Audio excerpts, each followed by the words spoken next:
dosa kamu ya Allah. Ya Allah, ampunlah dosa para syuhada di Aceh ya Allah. Ya Allah, ampunlah para ulama-ulama di Aceh ya Allah. Ampunlah dosa guru-guru kami di Aceh ya Allah. Ya Allah, ampunlah dosa pejuang-pejuang di Aceh yang mereka syahid ya Allah. Amin. Yang Ya berada Allah. berjuang ke Tanyo ya Allah. Lebih Aceh lebih makmur, lebih Aceh lebih sejahtera.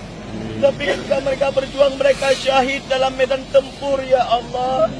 Ampunlah dosa para syahid, para syuhada urung-urung Aceh ya Allah. Ya Allah, ampunlah dosa urung-urung Aceh ya Allah. Ampunlah para dosa-dosa Kebantan yang selama ini nasilap nasalah kepada Ron ya Allah. Ya Allah, tidak ada manusia yang tidak berdosa ya Allah kecuali hanya satu, yaitu Rasulmu Nabi Muhammad sallallahu alaihi wasallam ya Allah. Ya Allah, ampunlah dosa-dosa kamu ya Allah. Ya Allah, ampun dosa anak-anak yatim yang ada di Aceh ya Allah. Ya Allah, ampunlah dosa urung-urung yang namun dengan kamu ya Allah. Ya Allah, nepeluah kubu para syuhada Aceh ya Allah. Nepeluah kubu para urung-urung syahid, para komandan-komandan GAM yang lawak yang berjuang demi Aceh ya Allah. Amin. Ya Allah, Nabi ya Allah kesuksesan untuk anak-anak yatim di Aceh Uronyo ya Allah. Kami bersimpuh kepadamu ya Allah. Ya Allah, jagalah Aceh ya Allah. Ya Allah, berikanlah keamanan. Berikanlah ketentraman yang abadi terus di Aceh ya Allah. Lena konflik ya Allah. Ya Allah.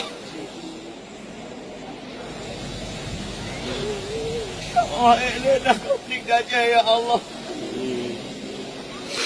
Ya Allah, berilah kesejahteraan kepada kamu di Aceh ya Allah.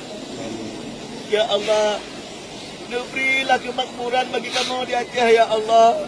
Beri ya Allah beraman, bertenang, bertenang di Aceh ya Allah.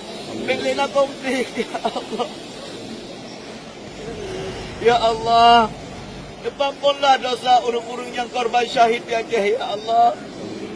Mereka pergi ratusan ribu nyawa Engkau ambil dalam satu waktu ya Allah. Ada saudara orang tua kami, ada saudara kami, ada anak-anak kami. Apakah dosa-dosa